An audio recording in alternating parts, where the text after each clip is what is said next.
Episode 25. The Recovery. Zoravar impatiently waited for Nathu and Bittu to come with the information of Prabhat Kumar, the fellow who had borrowed 8 lakhs from Lalchand jeweler.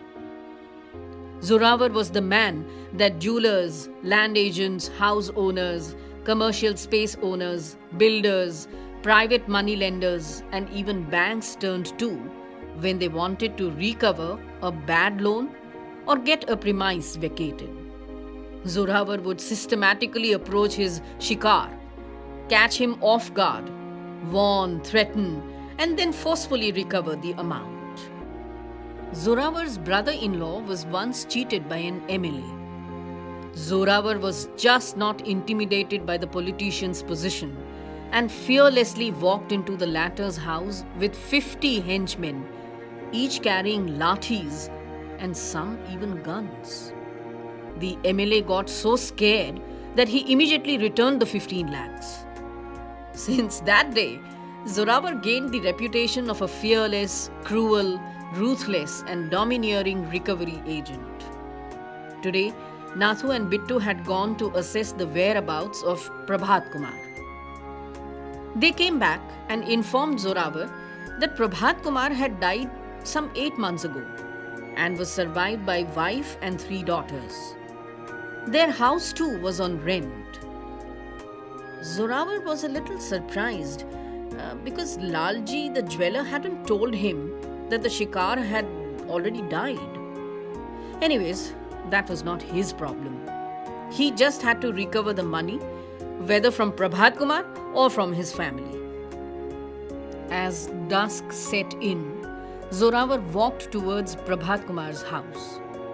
The house itself was a nondescript, shabby, dirty old place.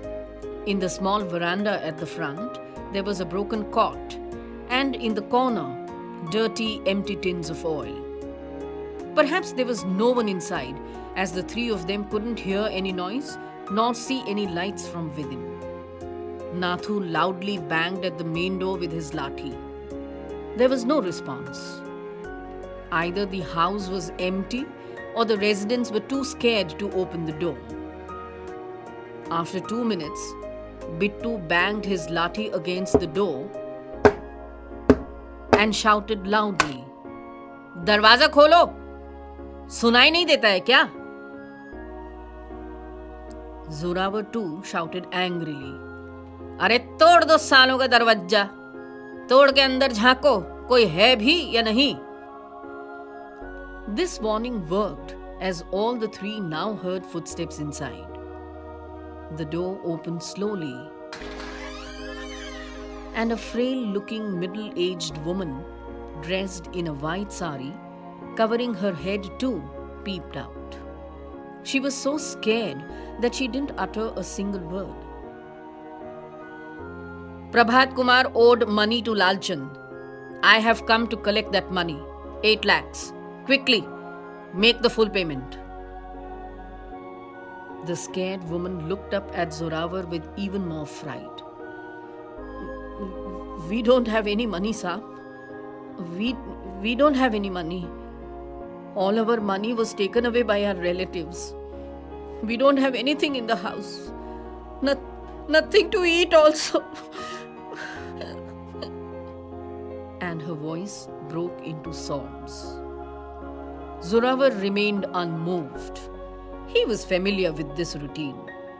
He simply nodded to Nathu and Bittu. The 2 of them pushed the woman aside to enter the house. None of the 3 men had seen 2 little girls standing behind the frail woman. One appeared to be about 10 or 12, and the other was about 7 or 8. They were both dressed in dirty, torn clothes and were as scared as the mother. Zoravar stared at them and entered the house. There was a mattress full of holes lying in one corner. There was just one low-watt yellow bulb that threw a faint light in the room. Zoravar saw a bundle of clothes in a corner. There was no piece of furniture except for an old broken armchair. The three men crossed the room and went inside the house. It had an angan and a couple of rooms on the left side. The kitchen was on the other side of the angan. There were no lights in the angan, but from beneath the closed door of the second room could be seen the dull yellow light of a bulb. Zoravar pushed open the door. He was very surprised to see two fully grown men sitting on a cot and a young girl of about 17 or 18 standing in the corner. The girl was crying and was terribly scared. There were a few shelves in the wall, and some clothes and other household articles were stacked in them. There was a small temple in an alcove with pictures of gods and goddesses. तुम प्रभात कुमार के रिश्तेदार हो? asked Zoravar. The two men nodded their heads in refusal. But this question sent the young girl into a crying spree. Zoravar noticed that someone behind him was also crying. He turned back to see the two little girls he had met at the door. They were almost wailing. Zoravar wondered who these men were, but he was really not concerned about them. He signaled Nathu and Bittu to search for money in the shelves. They began to throw off all the clothes and other articles on the floor. Bittu thought that some money must be hidden in the alcove, so he pushed the eldest daughter aside. She was literally thrown towards the two men. This act made the girl almost hysterical. She began to shout loudly, "Nahi, nahi, nahi, nahi, nahi, nahi, ma, nahi, nahi, nahi, nahi, ma, nahi, nahi, nahi." The mother too began to sob uncontrollably. अरे साहब नहीं करो साहब, यहाँ कुछ नहीं है, मानो साहब, यहाँ कुछ नहीं है साहब. I have no money and no one to help me. Everything of the house has been sold off साहब, सच्ची में साहब. अरे चुप! shouted Zoravar. When it is time to return the money, everyone says the same thing. Bittu, go to the next room. Wahan dekho. The young teenage girl too began to follow Bittu outside the room. But the two men jerked her and threw her on the cot. The next room was just as bare as the last one.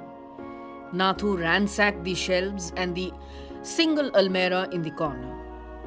There were just clothes, some books, and some old photographs. The mother had by now stopped crying, but looked so worn out and lost that she didn't even protest once when Nathu was ransacking the room. "Zameen ke kagaz kahan hain?" shouted Zoravar. "Arey Saab, we don't have any land at all."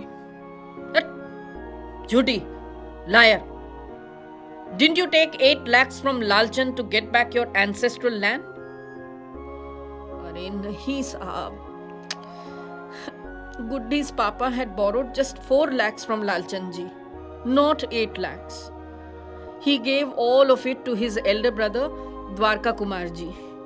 But they still did not give back our land to us, Saab. It was a fertile piece left for my husband by my father-in-law.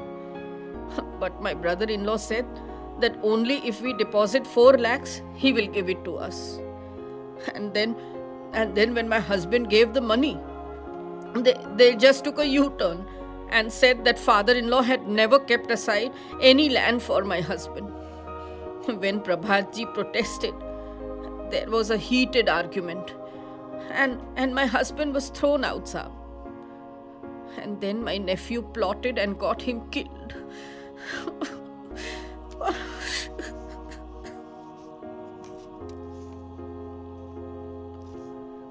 The woman now began to sob loudly. "Are these people from your brother-in-law's place?" The woman went deathly pale.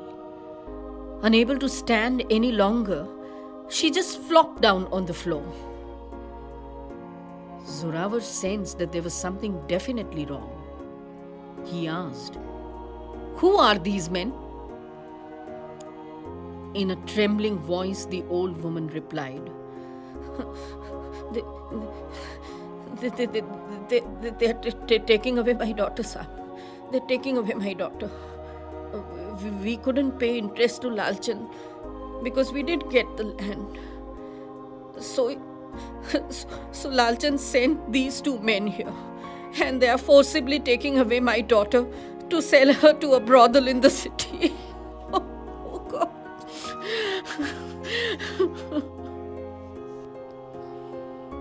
It was late night when Zoravar reached Lalchan's house. He caught the jeweler by the collar and said, "Lalchan, you lied to me. Prabhat Kumar had only borrowed 4 lakhs and he repaid 2 lakhs, didn't he? How dare you lie to me? But now, listen carefully. Savitri and her 3 daughters are under my care from now onwards. They are going to stay in that house only, and you will pay the rent. All 3 girls are getting admitted to school, and you will pay their fees. Understand? I am going to Dwarika Kumar's house to recover Prabhat's land. Once Savitri sells the land, she will buy a house and open a grocery shop here. You and your goons, just stay away from them. Samjha?